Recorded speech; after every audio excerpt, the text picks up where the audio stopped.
What's going on, guys, and welcome back to the Goodol'boys YouTube channel. So today we have this Jeep Cherokee here.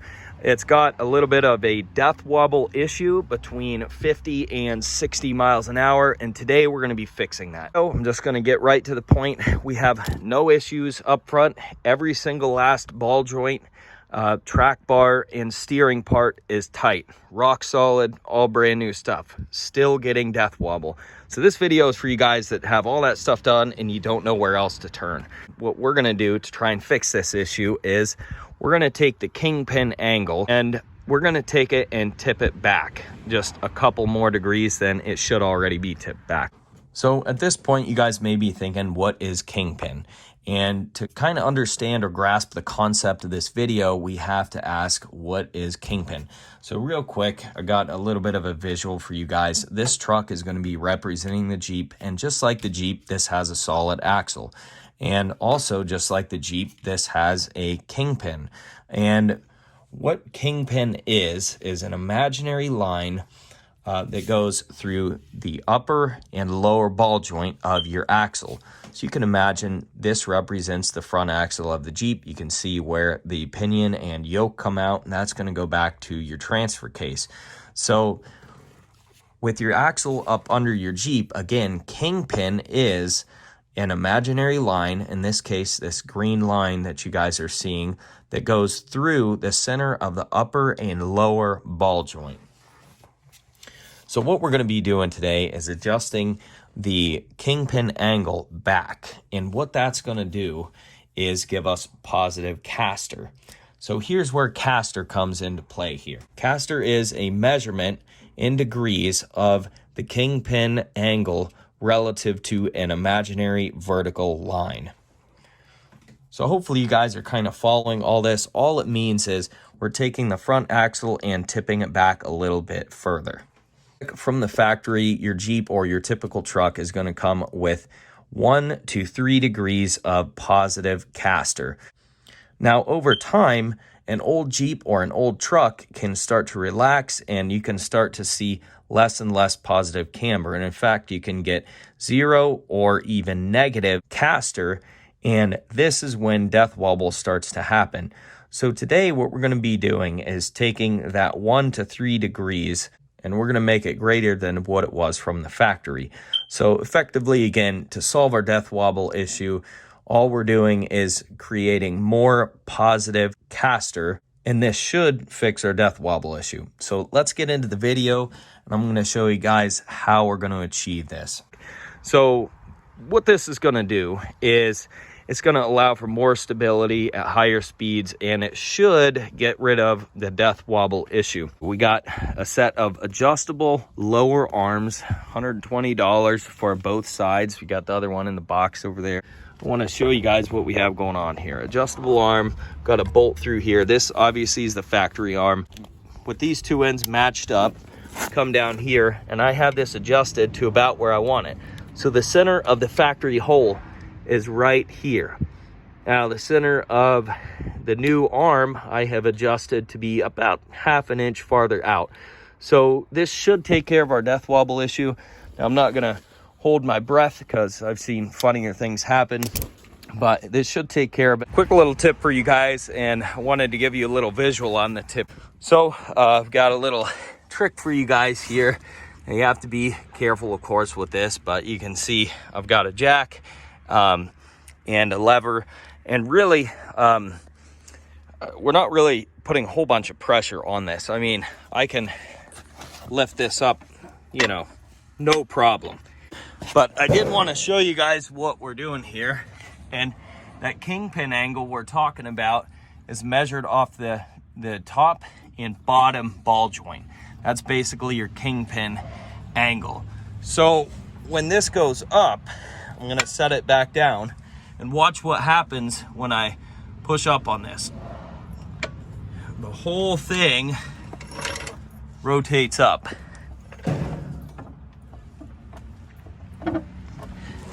Like I said, your pinion is going to rotate down and out. So again, you have to just be careful of how far you're going with this. Basically, this is where I'm putting mine.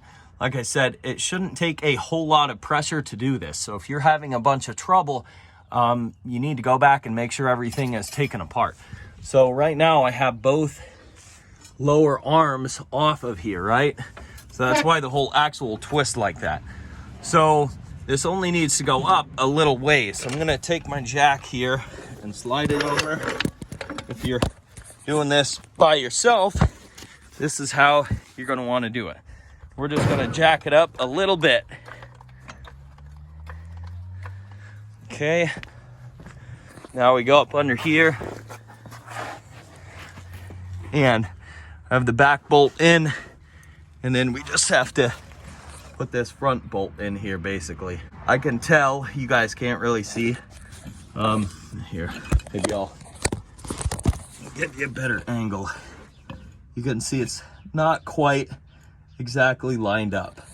So we'll just go a couple more. So real quick guys, the jack is not really doing much work at all.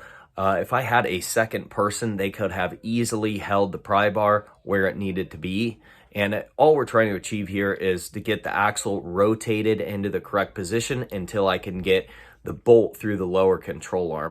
So eventually I ended up getting the bolt through the lower control arm. And what happened was I looked at the angle of the kingpin, and I mean, you could just see it was a little bit farther than what it should be. So I'm going to show you guys how much I adjusted them in this next video clip. I went ahead and backed these off just a little bit. This guy, the factory one, and then here's where we're at on the aftermarket one. So quite a bit less, but you look down in here, it's still forward of the factory arm there. So hopefully you guys can see that. Yeah, I think you can see that there. That's the measurement on the factory arms.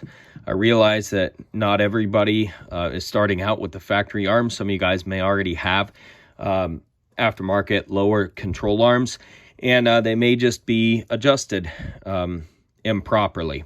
Center to center, we've got about 15 3/4.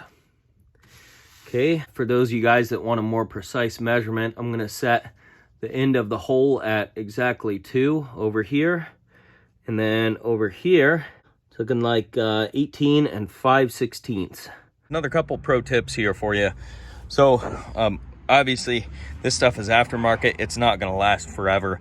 At some point you will be up under here messing with this thing again. So one thing that I do with everything on this kind of build is I coat everything in some of this Corrosion X. Now you can use fluid film or whatever. I sprayed the inside of this tube before I threaded both these in at both ends. I sprayed the threads on both ends before I threaded it in, and also inside these bushings here at both ends. On the inside, this is the old one that I'm showing you, but you can see it's kind of wet in there. That's from spraying it with this stuff. Make it easy to get apart, throw some of this stuff on there on the insides of the bushings, and obviously on all the threads. Second thing I wanted to address is these came from eBay. Like I said, the back bushing fits great, but the front bushing, I had to add a little spacer in there, because if you just crimp this down, it's just going to absolutely destroy this bracket. And if you ever want to switch back to the factory arms, obviously you can't, or you know, if you have to replace these arms altogether, chances are a better, higher quality version or a different version is probably going to come the proper width, you know, unlike these El Cheapo ones here. All right, so roll up under here, show you guys. They're installed.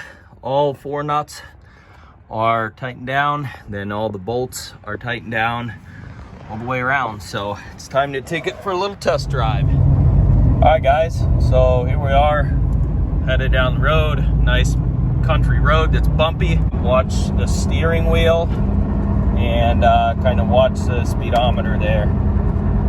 So normally between right here and 60 is where we get the death wobbles.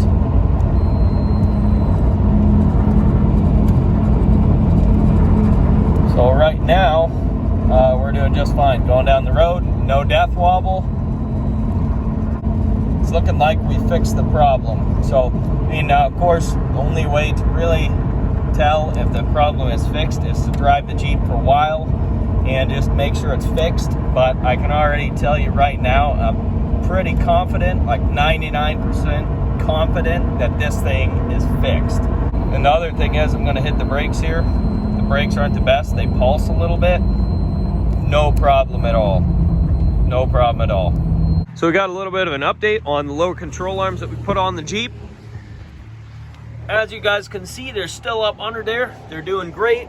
Developing a little bit of rust from the salt from the winter time where we had to use a pipe wrench to get these nuts tightened down. So we've put about 1,500 miles on these lower control arms. We've been off-roading. We've hit a few ditches hard, not on purpose. Of course, it's gone down the highway. It's seen some bumpy roads, and basically we've put her through her paces. So in conclusion, putting the lower control arms on here and lengthening them out just a little more than factory has solved the death wobble problem on this Jeep.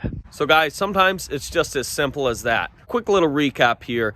At the beginning of the build, we had no loose components on the front end. We had no other obvious signs of why death wobble would be happening on this Jeep. So we came to the conclusion that the caster angle had to be changed or adjusted. So we did that by lengthening these lower control arms on the Jeep, and that solved our problem.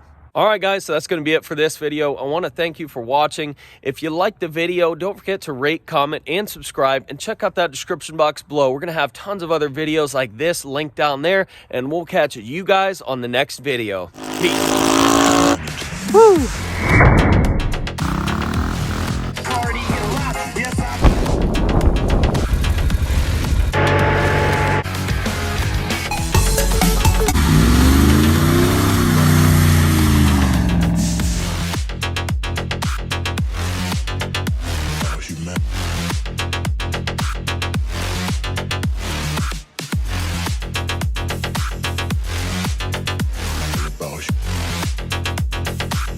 It's all about humanity.